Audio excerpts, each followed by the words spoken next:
By the fire's glow, the truth is always revealed. Welcome to the Fireside Casebook.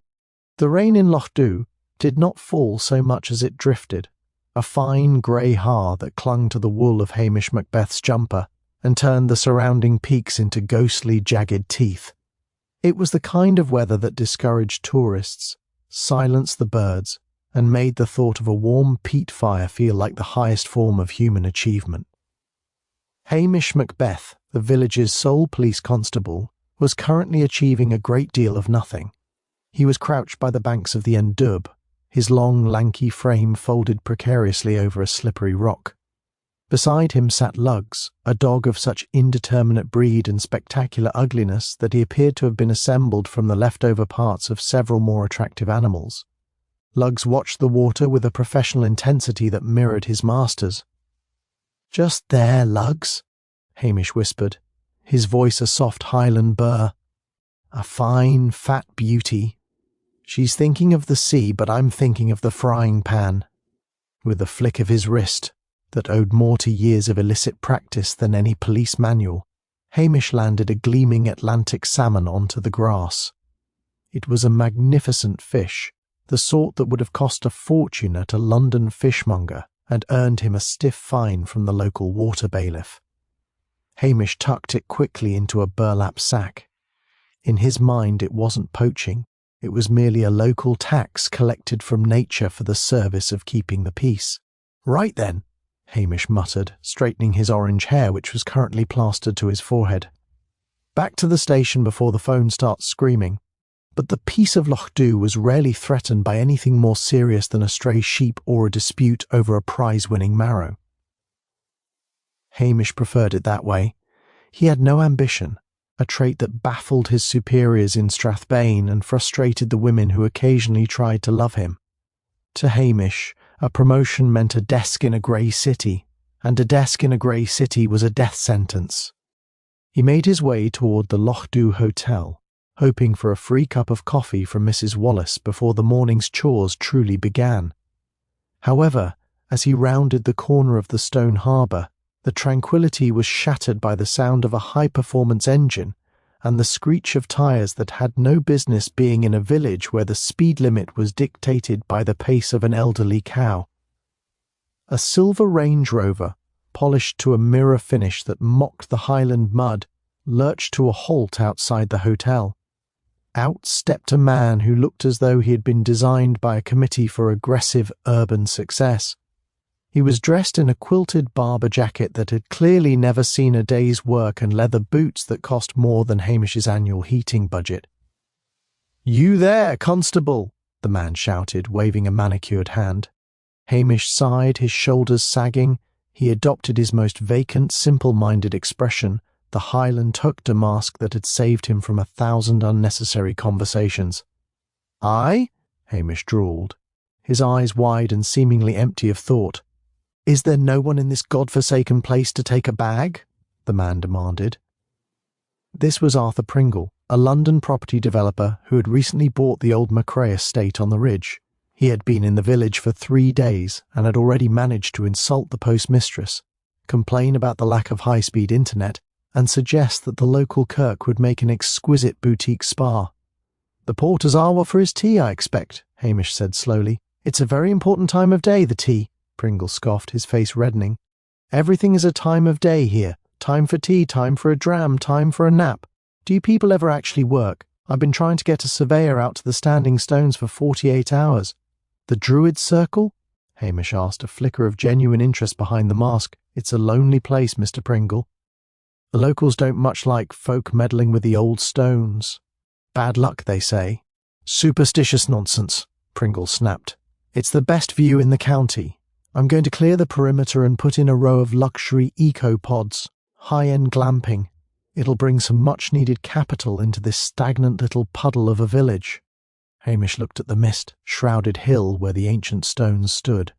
They had been there for thousands of years, silent witnesses to the rise and fall of clans. The idea of ecopods surrounding them felt like a physical blow. "The stones have a way of looking after themselves," Hamish said softly. "Well, they won't have to." Pringle replied, checking his gold watch. "I'm meeting a consultant up there now, and if I find anyone poaching on my stretch of the river, Constable, I expect you to do more than stand around looking like a startled sheep. Clear?" "Oh, crystal clear, Mr. Pringle," Hamish said, his voice dripping with a humility that would have alerted anyone who actually knew him. As Pringle slammed his car door and sped off toward the ridge, Lugs let out a low, mournful growl. "I agree, Lugs," Hamish sighed, adjusting the heavy salmon in his sack. "He's a nasty piece of work. But men like that usually trip over their own shoelaces eventually. Let's get our coffee." He didn't know then that Arthur Pringle wouldn't be tripping over shoelaces. He would be tripping over something much more permanent. Hamish was just beginning to feel the first pleasant internal glow of Mrs. Wallace's industrial strength, coffee, when the peace of the Lochdu Hotel was shattered. He had the burlap sack containing the taxed salmon tucked discreetly under the table, and a plate of buttery scones sat before him like a promise of a better world.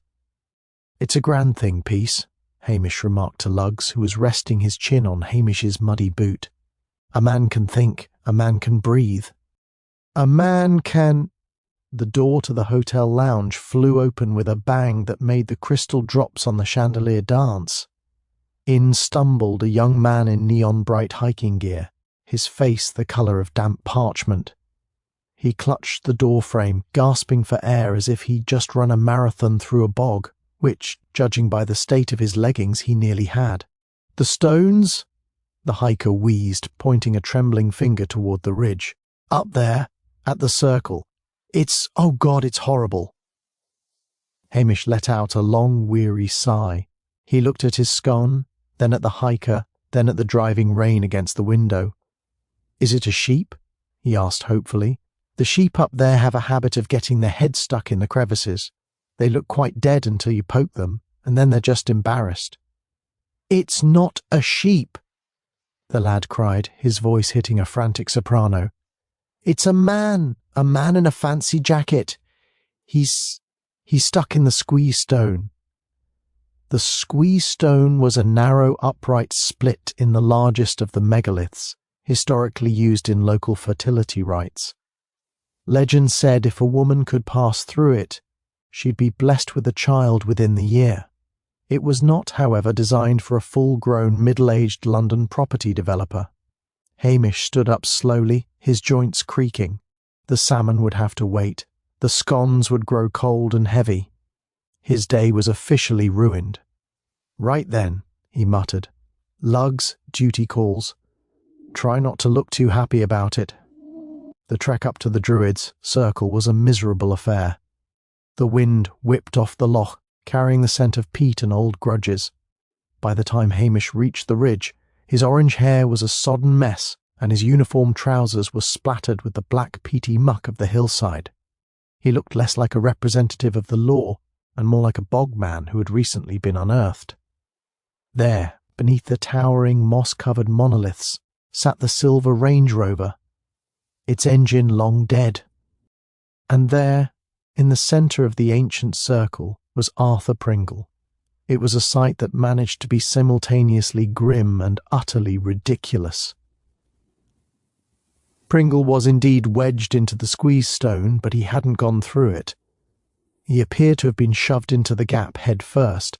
His expensive barber jacket had been pulled up over his head in the struggle, pinning his arms to his sides. His lower half protruded from the stone like a pair of discarded trousers, showcasing silk socks and a pair of designer boxers patterned with tiny, jaunty sailboats. Hamish knelt in the mud, ignoring the hiker's whimpering. He didn't touch the body yet, he just looked. He noticed the way the moss on the stone had been scraped raw. He noticed a single crushed sprig of white heather near Pringle's dangling hand, unusual, as white heather was rare and considered a sign of luck. Pringle didn't look lucky. He looked like a man who had died in a state of high-octane panic. Is he dead?" the hiker whispered. "As a smoked herring," Hamish said softly. He reached out and felt the neck. Cold. The man had been dead for a couple of hours. There were no obvious bullet holes or knife wounds, but the angle of the neck suggested it had been snapped with a sudden, violent force. Hamish stood up and surveyed the area. The ground around the stones was a mess of boot prints, but the rain was rapidly turning them into indistinct puddles. He saw something glinting near the base of the altar stone, a small silver hip flask. He didn't pick it up, but he noted the crest on the side. "Well, Lugs," Hamish said, scratching the dog's tattered ear. Mr. Pringle wanted to make his mark on the stones. It seems the stones reached out and made a mark on him instead. He looked down at the dead man's sailboat-patterned underwear and felt a flicker of dark pity. To die in the Highlands was one thing. To die looking like a laundry accident was quite another. "I'll have to call it in," Hamish groaned, the thought of the impending paperwork and the arrival of the big men from Strathbane weighing heavier on him than the climb. "Blair will be here within the hour, shouting like a stuck pig and blaming the nearest innocent bypasser, and I still haven't had my scone." He pulled out his radio, the static hissing like the Highland wind. "Loch Dutta base. We've a 10:42 at the Druid Circle, and you'd better tell DCI Blair to bring his wellies. It's a bit soft underfoot for city shoes." As he waited, Hamish sat on a low, flat stone just outside the circle, shielded slightly from the rain. He watched the mist roll over the loch and thought about who in the village hated Arthur Pringle enough to stuff him into a fertility stone. The problem, he realised with a sigh, was that the list was likely longer than the Loch Dhu phone directory. The piece of the ridge was not merely broken, it was obliterated by the arrival of 2 white police Sierras that tore up the track with the subtlety of a tank division. They skidded to a halt, spraying liquid peat over the heather and narrowly missing Hamish's boots. From the lead car emerged Detective Chief Inspector Blair. He was a man whose physical appearance suggested a lifetime of heavy drinking, fried breakfasts, and a deep-seated hatred for anyone who didn't live within the city limits of Strathbane. His face was a map of broken capillaries, currently flushed a shade of purple that matched the Highland heather but with none of its charm. Behind him trailed his 2 shadows, Detectives Anderson and McNabb, who looked like they had been bullied into a state of permanent lethargy. "Macbeth!" Blair roared, his voice echoing off the ancient stones. "Look at the state of you. You look like you've been sleeping in a ditch. Is there no water in that hovel of yours? No soap?" Hamish stood up slowly, wiping his muddy hands on his trousers and adopting an expression of vacant bewilderment. "It's the mist, sir. It gets into the bones and the tweed, a terrible thing, the damp." "Shut up," Blair snapped. He turned his attention to the Druid's Circle, his eyes widening as he saw the rear end of Arthur Pringle protruding from the squeeze stone. He let out a sharp, barking laugh.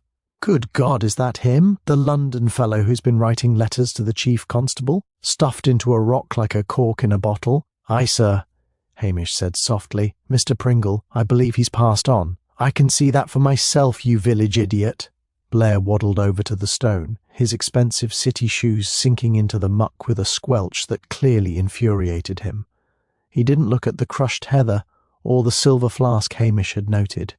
Instead, he grabbed Pringle's ankle and gave it a rough tug. "Stone cold, and wedged in tight.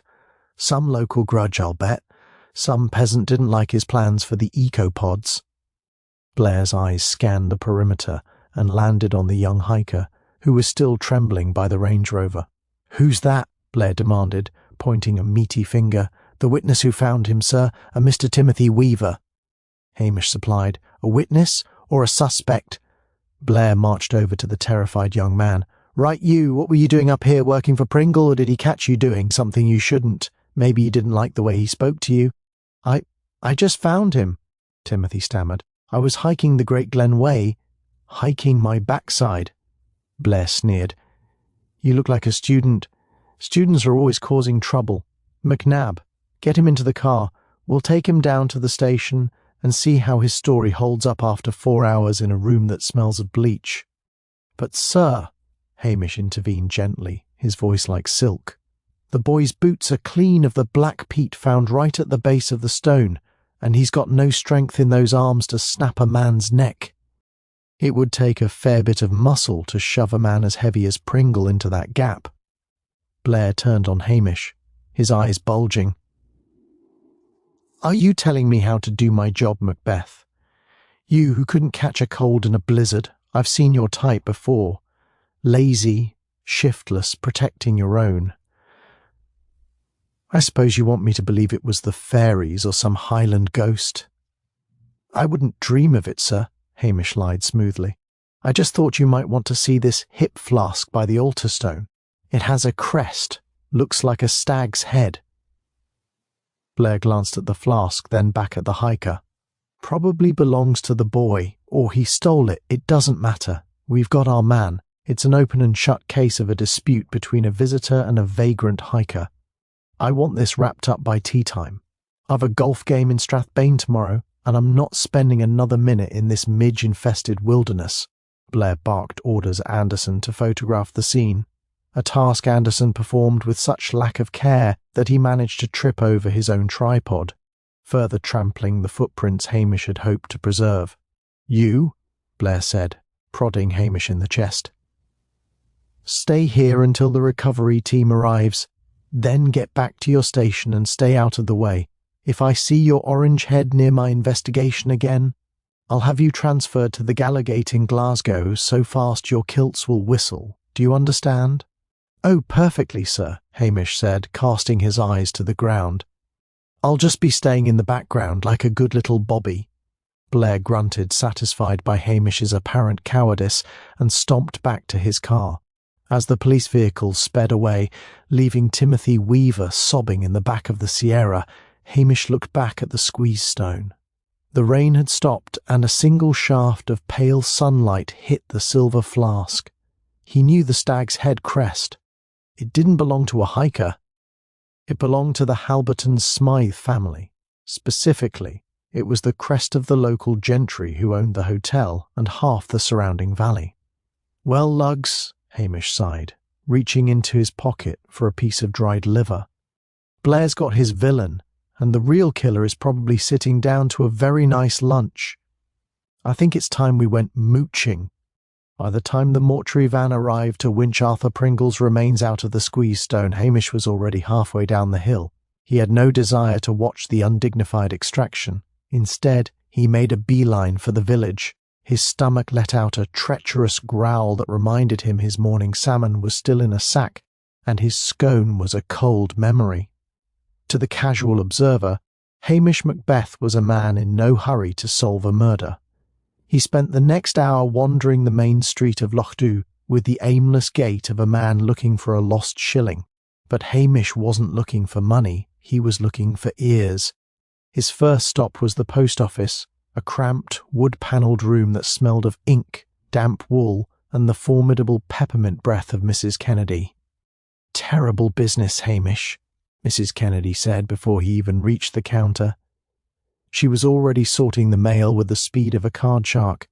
To be found in such a state, and by a hiker. They're a nuisance, those hikers, but nobody deserves to go out with their breeks showing. "It's a tragedy, Mrs. Kennedy," Hamish sighed, leaning against the counter and looking particularly mournful. "And DCI Blair has already hauled that poor lad off to the cells.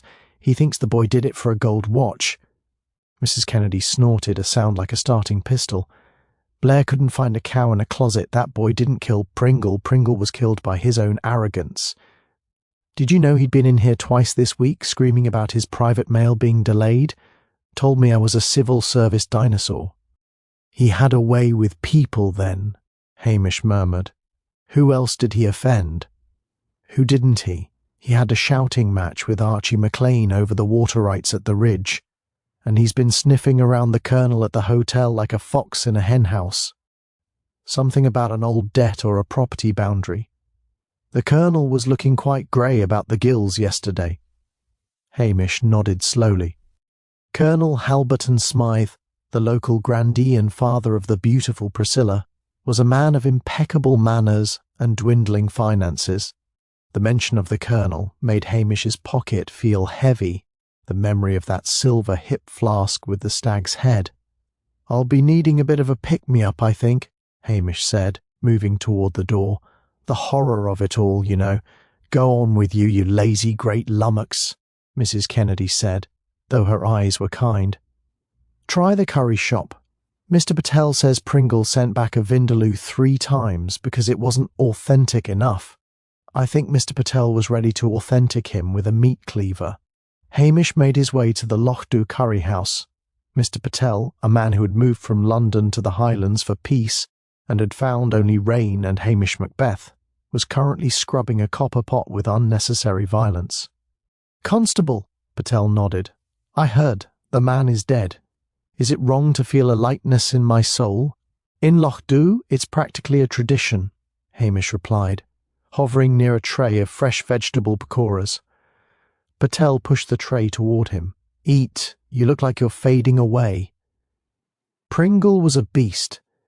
He came in here and told me my spices were supermarket grade. He also mentioned he was going to buy the lease on this building from the estate and turn it into a juice bar for his glampers." Hamish chewed a pakora thoughtfully. Pringle wasn't just building ecopods. He was systematically alienating every person who provided a service or a home in the village. It was a suicidal way to live in a place where people remembered slights for 3 generations. "Did he have any friends, Mr. Patel? Anyone he didn't threaten with a juice bar?" Patel paused. "There was a lady, not a local, stayed at the hotel. Tall, blonde, looked like she'd been carved out of a very expensive block of ice. They had a dinner 2 nights ago. It didn't look like a romantic date. It looked like a negotiation. She left him sitting there before the main course arrived." Hamish's ears pricked up. "A blonde lady? Not Priscilla?" No, older, very English. Drove a red convertible that she parked across 2 spaces." Hamish thanked Mr. Patel and stepped back out into the drizzle. The picture was getting clearer, though no less muddy. Pringle was a man with many enemies, a secret negotiation with an icy stranger, and a connection to the colonel that involved grey gills and a silver flask. He began to walk toward the Lochdu Hotel. It was time to stop mooching from the villagers and start mooching from the gentry. He also needed to see Priscilla. Even if she didn't love him, and she spent a great deal of energy insisting she didn't, she had a way of seeing the world that bypassed the Highland mist. "Lugs," Hamish said to the dog, who was currently investigating a discarded crisp packet. "We're going to the hotel. Try to look professional. No scratching your ears in the lobby." As he approached the grand stone entrance, he saw the red convertible Mr. Patel had mentioned. It was a Jaguar, sleek and out of place, like a shark in a bathtub. This was no hiker's crime. This was a crime of the high end, the kind that DCI Blair, in his rush to bully a student, would miss entirely. The Lochdu Hotel was a bastion of velvet curtains, polished brass, and the lingering scent of expensive cigars and old money. As Hamish entered, Lugs gave a vigorous shake, sending a fine mist of bog water over a nearby Louis XIV chair. Hamish didn't stop him. He felt the hotel's decor could use a bit of Highland reality. He found Priscilla Halberton Smythe in the residence lounge, sitting by a fireplace that was roaring with a ferocity usually reserved for the engine room of a steamship. She was, as always, infuriatingly beautiful. Her blonde hair was pulled back in a way that managed to be both casual and perfectly composed, and she was reading a volume of poetry that Hamish suspected was quite difficult. "Hamish," she said, looking up with a faint amused smile, "you look like something the cat dragged in, and then decided it didn't want." "It's the weather, Priscilla," Hamish said, sinking into an armchair that probably cost more than his police car. "It's no kind to the ginger head. I hear the hotel is in a bit of a state over Mr. Pringle." Priscilla sighed, closing her book. "It's more than a state. It's a catastrophe. Father is in the library with a bottle of Glenfiddich, and he's not sharing. He's convinced the police are going to start dragging the lock next." Hamish leaned forward, dropping the simple Bobby act for a moment. "I found a hip flask up at the Stones, Priscilla. Silver, with a stag's head on it." Priscilla's expression didn't change, but her fingers tightened slightly on the spine of her book. "A common enough crest in these parts, Hamish." "It is, but the Colonel has one exactly like it, and Mrs. Kennedy says he's been looking grey about the gills since Pringle arrived." "What was Pringle holding over him? It wasn't just the eco-pods, was it?" Priscilla looked into the fire. "Arthur Pringle was a vulture, Hamish. He didn't just want land, he wanted pedigree. He discovered some old business with the estate's boundaries, something about a land transfer in the 20s that wasn't strictly legal. He was threatening to tie the estate up in court for decades unless father agreed to some very unfavourable terms. "And the lady?" Hamish asked. "The one in the red Jaguar?" Mr. Patel said she and Pringle were having a right old go at each other in the dining room. "That would be Angela Vane," Priscilla said, her voice dropping an octave. "She's a property lawyer from London, sharp as a razor and twice as cold. She was Pringle's partner until she realised he was planning to cut her out of the Lochdu development. They weren't just arguing, they were declaring war." Hamish rubbed his chin. "So we have a colonel who's being blackmailed, a lawyer who's being cheated, and a village full of folk who wanted to boil him in his own juice bar. And Blair has arrested a boy who likes to look at birds." "You don't think the hiker did it?" "The hiker couldn't snap a dry twig, Priscilla, let alone the neck of a man like Pringle. Pringle was shoved into that stone. It took strength, and it took a specific kind of rage. Not the rage of a stranger, but the rage of someone who felt insulted." Priscilla looked at him, her blue eyes searching his face. "Be careful, Hamish. Angela Vane isn't like the people here. She doesn't care about gossip or reputation. She only cares about the bottom line. And if father did something foolish..." "The Colonel is a gentleman," Hamish said softly. "Gentlemen don't usually stuff people into fertility stones. It's too theatrical." "Then who?" "That's what I'm wondering. There was a sprig of white heather at the scene, rare stuff. You don't just find it growing by the path. You have to go looking for it. It's a sign of luck or a gift." Priscilla stood up, smoothed her skirt and walked to the window. The rain had returned, blurring the world outside. "White heather is also what the locals used to put on a grave to keep the spirits quiet. Maybe the killer wasn't looking for luck. Maybe they were looking for an ending." Hamish watched her, feeling the familiar ache of wanting to say something more. Something about the way she looked against the grey Highland light. But he bit it back. He was a village policeman with a poached salmon in his kitchen and a dog that smelled of wet wool. Priscilla was the gentry. "I should go," Hamish said, standing up. "I need to see if I can find where that heather came from, and I need to make sure Blair hasn't beaten a confession out of that poor hiker yet." "Hamish?" Priscilla called out as he reached the door. "Aye?" "The Colonel didn't lose his flask. He told me this morning he thinks he misplaced it near the river 3 days ago. He was very insistent about the 3 days ago part." Hamish nodded. "A gentleman's memory can be a fickle thing, Priscilla. I'll keep that in mind." He stepped back out into the cold air, lugs trotting at his heels. The romantic complication wasn't just his feelings for Priscilla. It was the fact that the two people he respected most in the village, Priscilla and her father, were now standing squarely in the middle of his murder investigation. "White heather," Hamish muttered to the wind. "Who grows white heather in a garden full of thistles?" The Lochdu police station, which usually smelled of Hamish's damp dog and the comforting aroma of a simmering beef stew, was now filled with the sharp, acidic scent of DCI Blair's perspiration and cheap cigarettes. Blair was leaning over a desk, looming like a thundercloud over a weeping Timothy Weaver. "Come on, lad, just sign the statement," Blair barked, slamming a meaty hand onto the wood. "You saw him, he was posh, he was flashy, and you wanted that gold Rolex. You followed him up the hill, snapped his neck like a dry twig, and stuffed him in the stone to hide the body. Simple. It's a classic case of class envy." "I didn't, I swear," Timothy sobbed, his face a blotchy mess. "I'm a bird watcher. I was looking for the golden eagle." "The only thing you were watching was his wallet," Blair sneered. He turned as Hamish walked in, lugs trailing behind with a sceptical look on his face. "Ah, Macbeth, look at this." Found Pringle's gold watch and his silver flask tucked right in the bottom of this little delinquent's rucksack. Case closed. We'll have him in the van for Strathbane by nightfall. Hamish wandered over to the desk, his expression one of mild, vacant interest. He looked at the watch and the flask, then at the hiker's rucksack, which sat open on the floor. My, Hamish drawled, scratching his head. That's a very shiny watch, sir, and a very fine flask.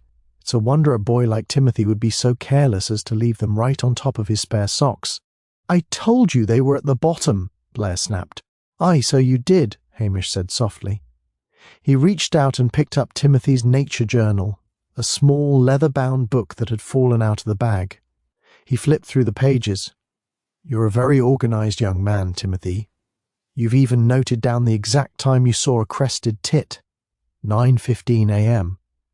I like to be precise, Timothy sniffled. I can see that, Hamish said. He looked at Blair. There's a small problem, sir, a tiny insignificant thing that a big city detective like yourself might find beneath your notice. Blair's face turned an even deeper shade of plum. And what would that be, Macbeth? Well, sir, Hamish said, adopting his most apologetic tone, Timothy here is a strict covenanter. His father is a wee free minister in Stornoway. I know the family. They don't touch the devil's buttermilk. They don't even like to look at a bottle of the stuff. So? He's a hypocrite. They usually are, Blair grunted. Maybe so, Hamish replied. But look at the flask, sir. It's full. I can hear the liquid sloshing. If Timothy stole it, why wouldn't he have emptied it? And more importantly, why is there no peat on his hands? Blair froze. What? The squeeze stone is surrounded by that thick black Highland muck, Hamish explained, pointing to his own boots. To shove a man of Pringle's size into that gap, you'd have to be knee-deep in it. You'd have it under your fingernails, on your sleeves, all over your jacket. But Timothy's gear is clean. He's got a bit of dust on his boots, but no peat. He washed, Blair shouted, though he sounded less certain. In a freezing burn, with no soap and no towel, and he managed to dry his clothes instantly in this har? Hamish shook his head sadly. No, sir. And then there's the matter of the watch. Hamish picked up the gold Rolex with a pair of tweezers from the desk. Mr. Pringle was a very vain man. He liked everything just so. But this watch, the strap is broken. Not snapped in a struggle, but the pin has been pushed out with a small tool, a jeweller's screwdriver, I'd wager. He looked at Blair, who was starting to look like a man who had just swallowed a wasp. And finally, sir, Hamish whispered, I saw that flask lying by the altar stone after you'd already put Timothy in the back of your car. I didn't mention it then because you were in such a hurry to get to your golf game. So, unless the flask has legs and walked into Timothy's bag while he was sitting in the Sierra, someone must have put it there. The silence in the room was heavy. McNabb and Anderson, standing by the door, looked at their feet. Blair's chest heaved. He knew Hamish was right, which only made him hate the constable more. You think you're so clever, don't you? Blair hissed, his voice trembling with rage. Fine. The boy's a red herring. Someone planted the stuff. But that doesn't mean he's innocent. He could be an accomplice. Of course, sir, Hamish said, the talk-to mask firmly back in place. But maybe it would be better to let him go for now. It would look terrible in the Strathbane Gazette if we held a minister's son on planted evidence. Blair let out a roar of frustration, kicked a wastepaper basket across the room, and stormed out. Let him go, Blair yelled from the hallway. But if he leaves the village, Macbeth, it's your head on the block. Hamish turned to Timothy, who was looking at him with wide, watery eyes. Go on, lad. Get a room at the hotel. Mrs. Wallace will give you a discount if you tell her I sent you, and stay away from the stones. As the hikers scrambled out, Hamish looked at the watch and the flask. The red herring had been cleared, but the mystery had just become much darker. Someone had intentionally tried to frame the boy, and they had done it while the police were on the scene. Lugs, Hamish said, his voice grim. The killer isn't just a murderer. They're a gambler, and they're still in the village. The aroma of frying salmon filled the small police station, a scent so divine it almost made Hamish forget the purple-faced DCI Blair and the sailboat-patterned underwear of the late Arthur Pringle. Hamish turned the fish in the pan with a practised flick, the skin crackling to a perfect salty gold. Luggs sat by the stove, his tail thumping a rhythmic beat against the linoleum. There's something about a dead man in a fertility stone that just doesn't sit right, Luggs, Hamish mused, sliding half the fish onto a chipped plate for the dog. It's too pointed, too much of a joke. If you wanted to kill a man for money, you'd toss him in the loch with a bag of stones. You wouldn't go to the trouble of gift-wrapping him in a megalith. Hamish sat at his small table, a pot of tea at his elbow. He took a bite of the salmon and closed his eyes. It was better than any meal Pringle had ever ordered at the hotel. As he chewed, he looked at the sprig of white heather he'd retrieved from the ridge, now sitting in a glass of water on the windowsill. Earlier, DCI Blair had dismissed it as shrubbery. But Hamish knew that white heather didn't just grow wild like the purple variety that carpeted the hills. It was a rarity, a lucky charm, and in Loch Dhu it was famously grown in only one garden, the garden of Ewan MacRae. Ewan was the consultant Pringle had been rushing to meet.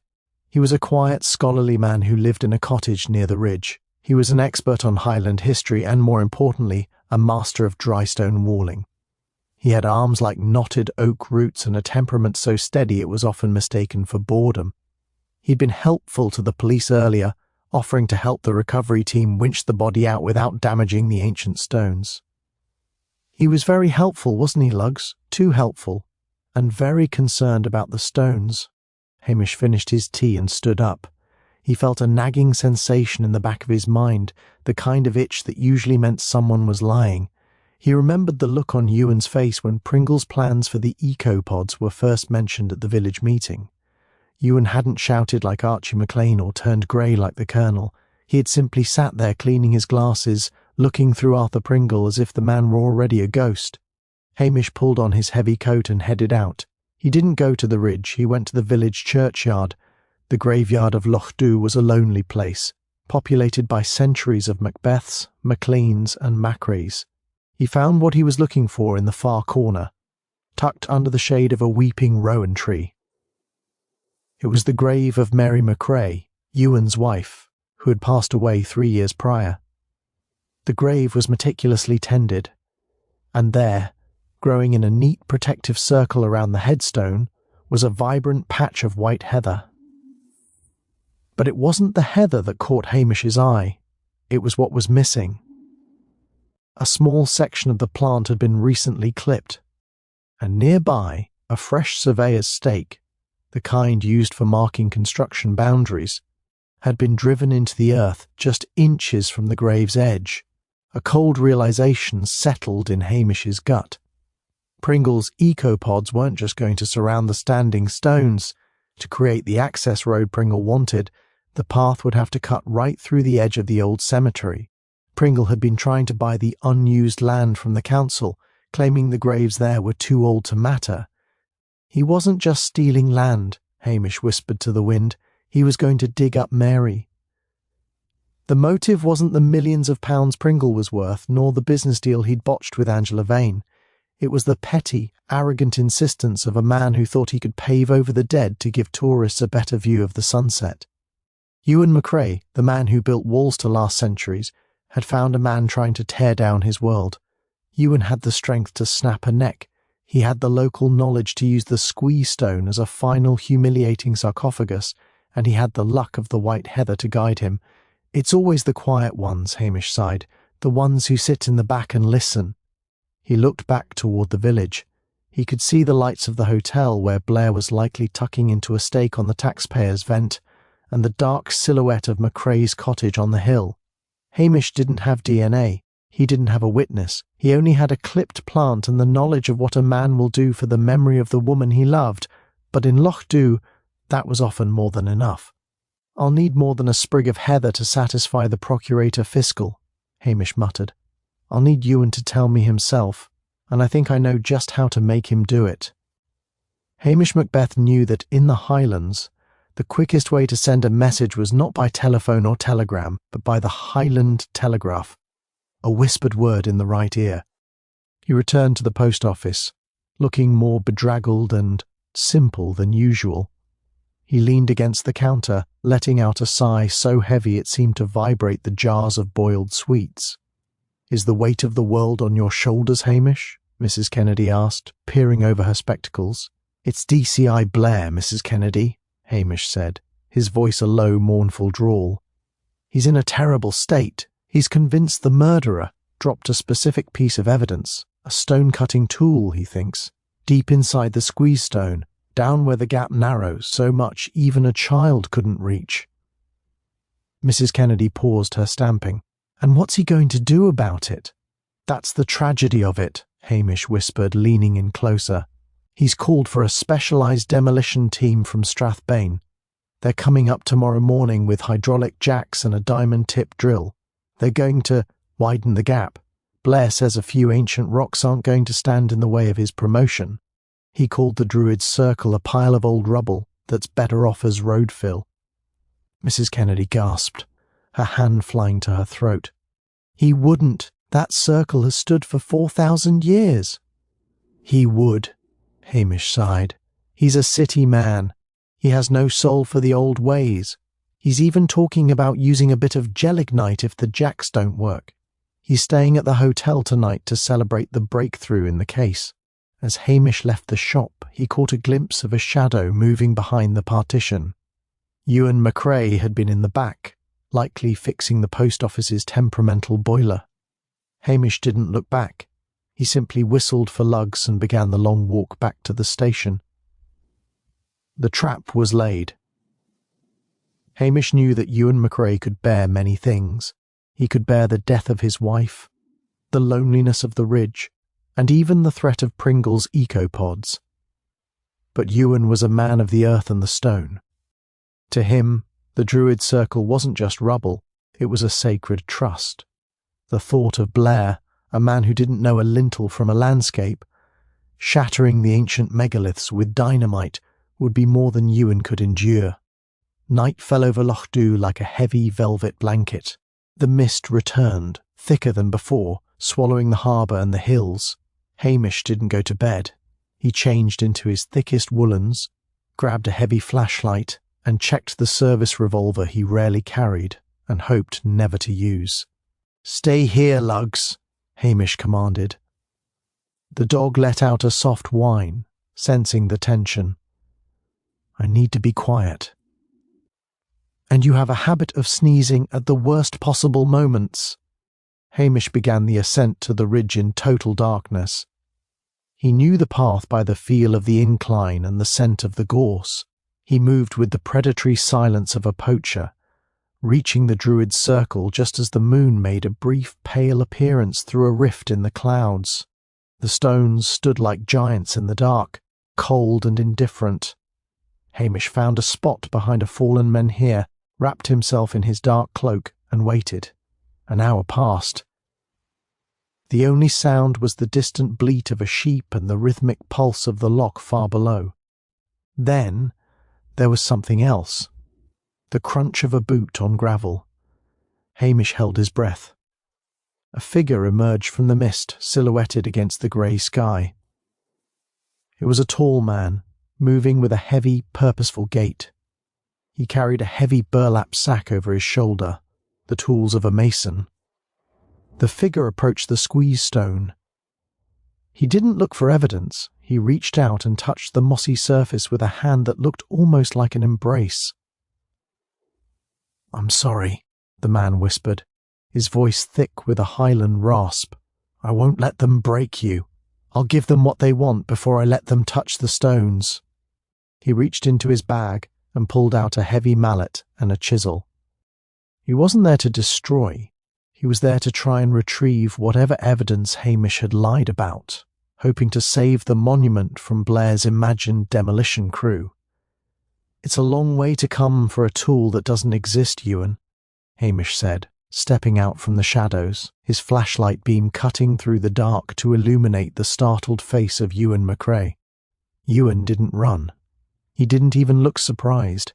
He simply lowered the mallet, his shoulders sagging with the weight of a man who had been carrying a secret too heavy for his heart. "You always were too sharp for your own good, Macbeth," Ewan said quietly. "I suppose there is no demolition team?" "None," Hamish replied, keeping his voice gentle. "Blair is tucked up in bed with a bottle of whiskey. But the white heather in your garden, it's a beautiful thing, Ewan. Mary would have loved it." Ewan's eyes filled with a sudden fierce light. "He was going to dig her up, Hamish. He laughed at me. He said the dead don't pay taxes. so they don't get a vote on progress. I know, Hamish said. But the law doesn't care about the dead, Ewan. It only cares about the living. Then the law is a poor thing, Ewan said, gripping the mallet. And I've no intention of letting a poor thing take me without a fight. The moonlight struggled to pierce the thick, swirling haar, casting long, distorted shadows of the standing stones across the peaty earth. Ewan McCrae stood like a monolith himself, the heavy mason's mallet hanging from a hand that had spent decades shaping the very bones of the Highlands. I didn't want to kill him, Hamish, Ewan said, his voice cracking like a dry branch.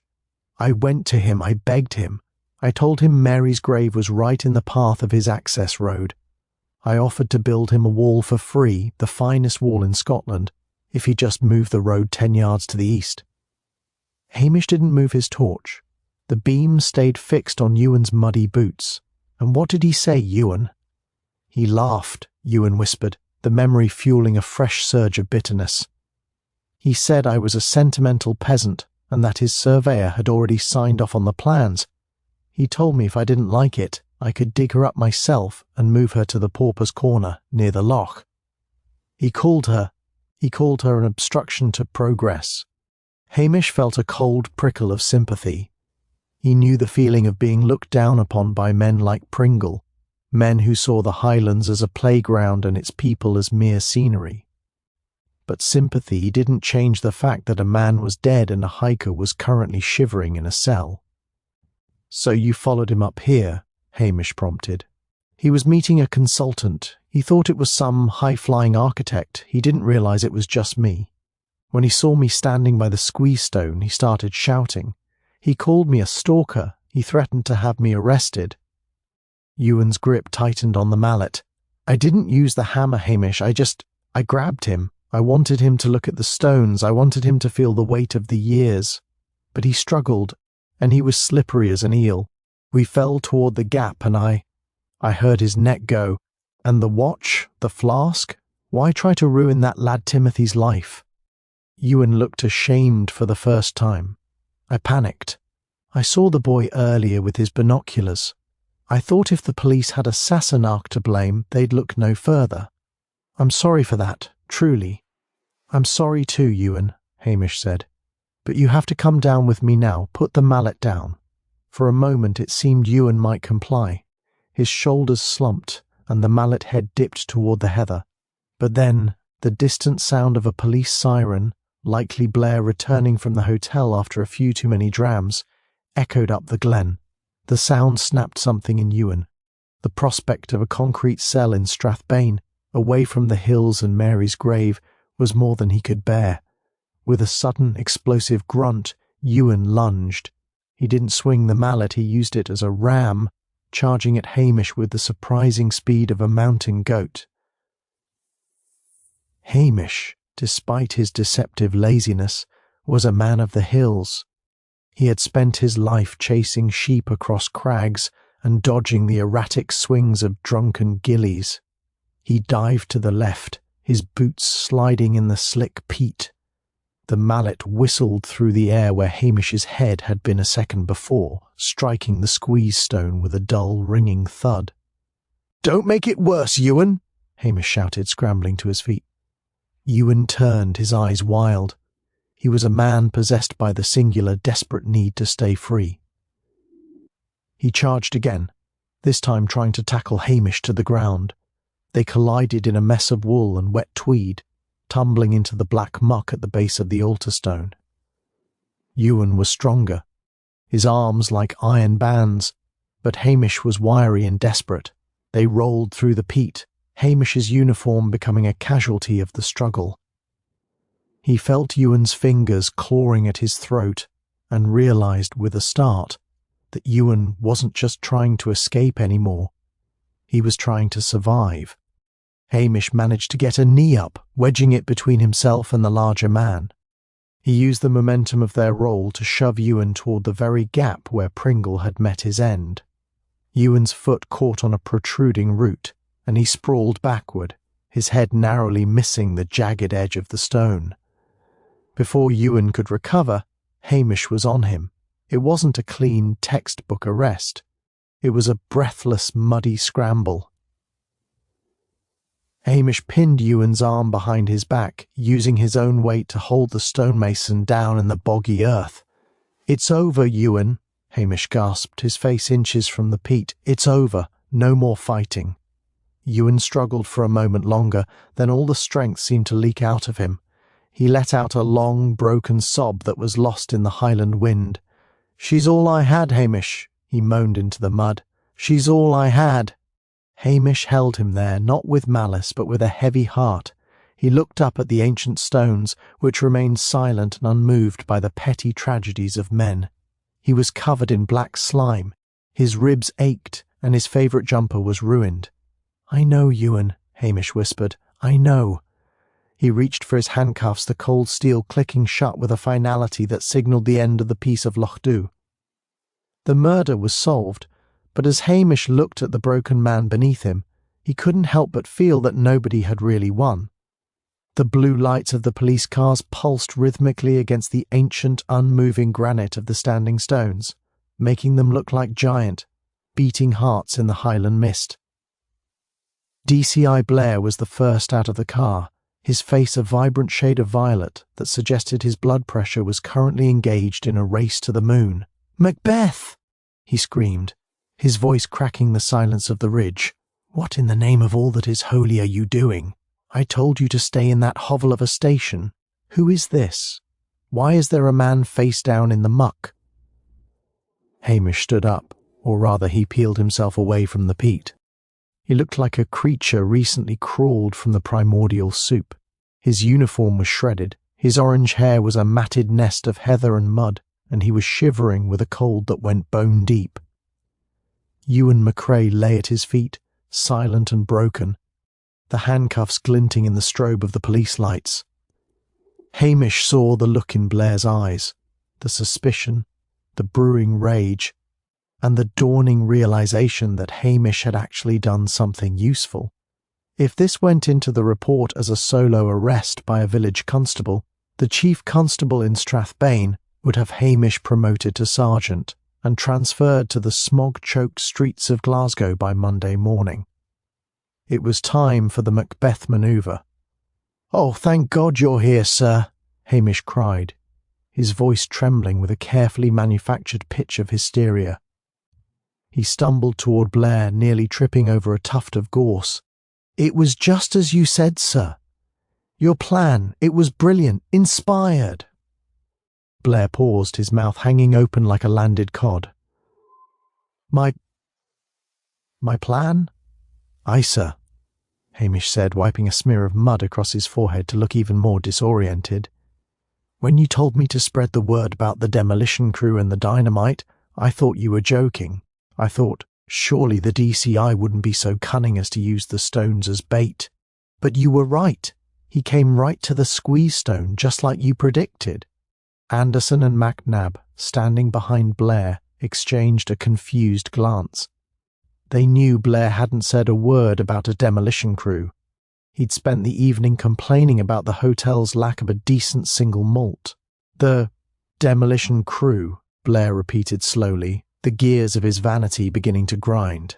"Exactly, sir," Hamish gushed, adopting an expression of wide-eyed, simple-minded awe. "I was just sitting here, hiding in the dark like you ordered me to. Though I was terrified, sir, truly terrified. And then out he comes. If you hadn't told me exactly where to stand and what to say to Mrs. Kennedy, I'd have been lost. I nearly let him get away, sir. I'm just a local bobby. I don't have your city training." I was shaking so hard I nearly dropped the cuffs. Blair straightened his tie, his chest beginning to swell.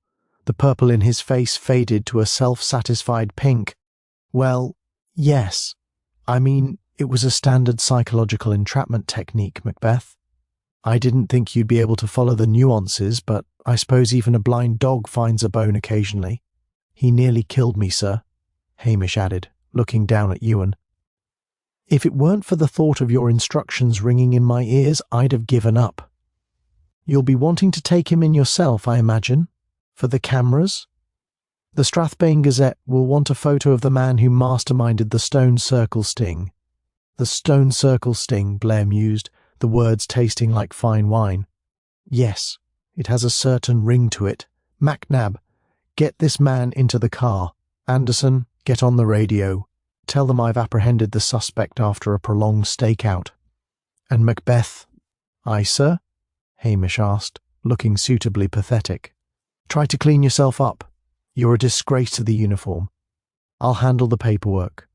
I don't want your garbled, illiterate reports mucking up my case file.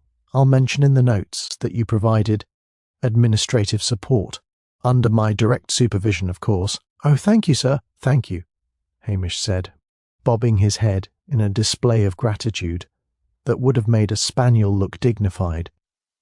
As Blair marched toward the cowering Ewan McCrae, barking orders and making sure the light from the police cars hit his best profile, Hamish stepped back into the shadows. He watched as they hauled Ewan away, the man who had killed for love and a patch of white heather. He felt a pang of guilt for Ewan, but in Lochdu, justice was often a messy, grey thing. Ewan would go to jail, but Hamish would make sure the Colonel and Priscilla knew the truth. He'd make sure Mary McCrae's grave was moved to a quiet, safe spot by the kirk, far from any eco-pods. Well, lugs, Hamish whispered as the police cars pulled away, their sirens a fading wail in the night. We're safe for another season. Blair has his glory, the chief constable thinks I'm a bumbling idiot, and best of all, he looked at the dark, silent village below, we don't have to move to Glasgow. Hamish began the long, cold walk back to his station. He was wet, he was bruised, and he was officially the most incompetent policeman in the Highlands. He couldn't have been happier. The following morning, the sun made a rare and startling appearance over Lochdu. It wasn't the brilliant, confident sun of the south, but a pale, hesitant gold that turned the waters of the loch into a sheet of hammered silver. Inside the police station, the air was thick with the scent of pine-scented floor wax and the lingering aroma of the previous night's poached salmon. Hamish Macbeth was on his hands and knees, scrubbing the last of the Black Ridge peat from his linoleum. He was dressed in his off-duty attire, a jumper that had more holes than wool and a pair of corduroys that had seen better decades. A copy of the Strathbane Gazette lay on the table. The headline in bold, uncompromising type screamed, "Blair's bold bust, DCI cracks Highland homicide." Beneath it was a photograph of Detective Chief Inspector Blair, looking remarkably smug and holding a pair of handcuffs as if they were a trophy. The article mentioned Constable Macbeth in the very last paragraph as having provided local navigation. "You see that, lugs?" Hamish said, gesturing at the paper with his scrubbing brush. "I'm a navigator now, like Christopher Columbus, only with less scurvy and better scenery." Lugs, who was busy gnawing on a particularly stubborn salmon bone, let out a grunt of agreement. The bell above the door chimed, and Priscilla Halberton Smythe walked in. She was dressed for riding, looking like a portrait of Highland gentry. She set a small basket on the table. "Father sent this," she said, her eyes drifting to the newspaper, "and he wanted me to tell you that the boundary dispute has vanished. It seems that without Arthur Pringle's personal enthusiasm, the developers in London have decided that Lochdu is far too much trouble for a few glamping pods." "And Angela Vane?" Hamish asked, standing up and wiping his hands on a rag. "Gone back to London to sue Pringle's estate for breach of contract," Priscilla replied with a small, dry smile. "She didn't even stay for the funeral. She said the air here was unhealthy." "It can be," Hamish murmured, "especially if you've a guilty conscience or a plan to pave over the past." He looked at the basket Priscilla had brought. It contained a bottle of fine malt, a wedge of Stilton, and a loaf of crusty bread. It was a thank you that would never be put into words, a silent acknowledgement that Hamish had protected the Colonel's reputation and the village's peace. "What will happen to Ewan?" Priscilla asked softly. "The Procurator Fiscal is looking at a charge of culpable homicide," Hamish said, his voice turning sombre.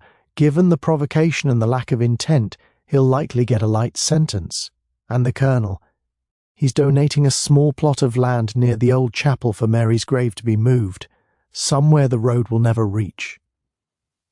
Priscilla nodded. She looked at Hamish, really looked at him, noticing the bruise on his cheek and the way he favoured his left side.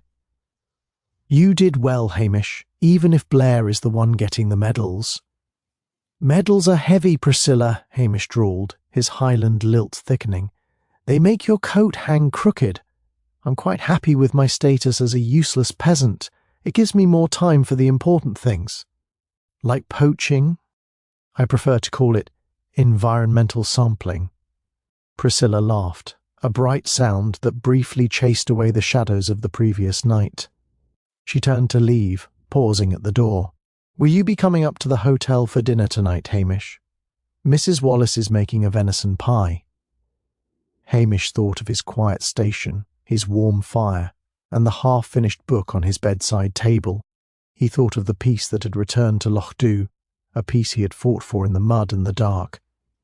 I think I'll stay in, Priscilla. Lugs and I have a date with a pot of stew and a very old bottle of whiskey. Suit yourself, Hamish Macbeth, she said, and then she was gone, leaving only the faint scent of her perfume in the air. Hamish sat down at his table and poured himself a cup of tea. He looked out the window at the harbour. The white heather in the glass on the windowsill was starting to wilt, but it had served its purpose. The outsider was gone, the big men from the city had retreated to their offices, and the ancient stones on the ridge were once again silent sentinels over a quiet land.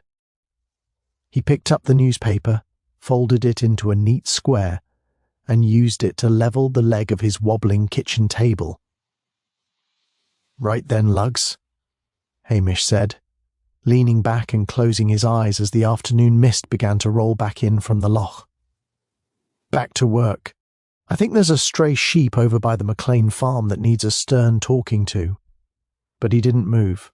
He sat in the silence of his small kingdom, a man who knew that in the Highlands the greatest victory wasn't being noticed, it was being left alone. The stone circle sting, as the newspapers had dubbed it, remained the talk of the Highlands for exactly 4 days. By the 5th day, it was replaced in the local imagination by the scandalous news that the minister's wife had bought a second-hand jet ski, and by the 6th, Loch-Dhu had settled back into its ancient, comfortable rhythm of rain, resentment, and rumour. Hamish Macbeth was currently engaged in the most vital part of his police duties, leaning against the harbour wall and watching the tide come in. He looked remarkably relaxed for a man whose superior officer had recently described him, in a confidential report, as a sentient piece of damp moss. Lugs was by his side, occasionally snapping at a passing midge with an optimism that far outweighed his success rate. It's a grand thing, Lugs, Hamish said, to be underestimated.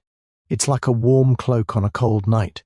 People don't hide their secrets from a man they think is too thick to understand them. They just leave them lying about like old boots.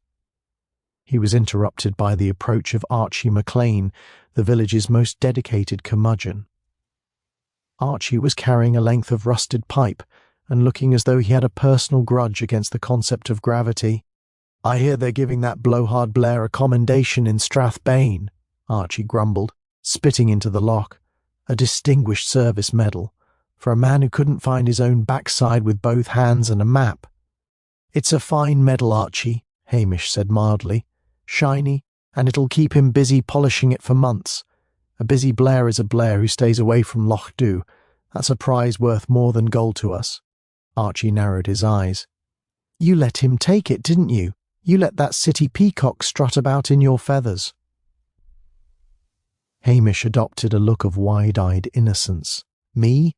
I'm just a simple constable, Archie. I barely know one end of a handcuff from the other. You read the papers. It was all his mastermind plan. Archie snorted. Aye, and I'm the Queen of Sheba. Just make sure you keep an eye on those stones, Macbeth. There's talk of another Sassenach looking at the McRae estate. A woman this time. Says she wants to open an artistic retreat where people pay to sit in the damp and paint pictures of rocks. I'll keep a weather eye out, Hamish promised. As Archie wandered off, Hamish felt the familiar weight of the silver flask in his pocket. He hadn't returned it to the colonel yet. He wanted to wait until the fuss had truly died down. He also had the gold Rolex, which he had accidentally forgotten to log into evidence during the chaos of Ewan's arrest. He would eventually find a way to return it to Pringle's solicitors, but for now it sat in a drawer at the station, a silent reminder that even the most expensive timepieces couldn't stop the clock when the Highlands decided your time was up. He began the slow walk back to his station. Passing the post office, he saw Mrs. Kennedy through the window. She gave him a sharp, knowing nod. She knew. They all knew, really. The villagers of Lochdu might play along with a farce for the sake of the big men from the city, but they knew who kept the peace. They knew who listened to the things that weren't said. Inside his quarters, Hamish put a kettle on the stove. The station felt warm and lived in. The smell of wood smoke and old books was a balm after the cold, peaty darkness of the ridge. He opened his small larder and pulled out the remains of the salmon he had poached on the morning of Pringle's death. It was the last of it, and it was delicious. As he ate, he looked at a small, framed photograph on his mantel. It was a picture of the standing stones, taken on a rare day of clear blue sky. They looked peaceful. The squeeze stone was empty now, its ancient purpose as a fertility symbol restored, the memory of Arthur Pringle's sailboat-patterned underwear already fading into the long history of the place. Ewan MacRae was in a cell in Strathbane, but Hamish had heard from Priscilla that the colonel had already hired a top-tier lawyer for his defence. Ewan would be back in a few years. He would return to his walls and his heather, and the village would welcome him back as if he'd only been away on a long fishing trip. In Lochdu, a man's character was judged by his loyalty to the land, not by the laws of men like Blair. The phone on his desk began to ring. Hamish looked at it with a mixture of suspicion and weariness. It was likely the station sergeant in Strathbane with a list of pointless administrative tasks, or perhaps DCI Blair calling to bark a fresh set of insults. Hamish didn't answer it. He picked up a book, whistled for Lugs to join him by the fire, and settled into his armchair. The phone continued to shrill, a thin, frantic sound against the vast, heavy silence of the mountains. Eventually it stopped. The beauty of being a useless peasant, Lugs Hamish whispered, is that eventually people stop calling. He closed his eyes, the warmth of the fire seeping into his bones. The mist was thick outside, the rain was starting to fall again, and all was right with the world. Lochdu was safe, the stones were silent, and Hamish Macbeth, the laziest and smartest policeman in Scotland, was exactly where he wanted to be.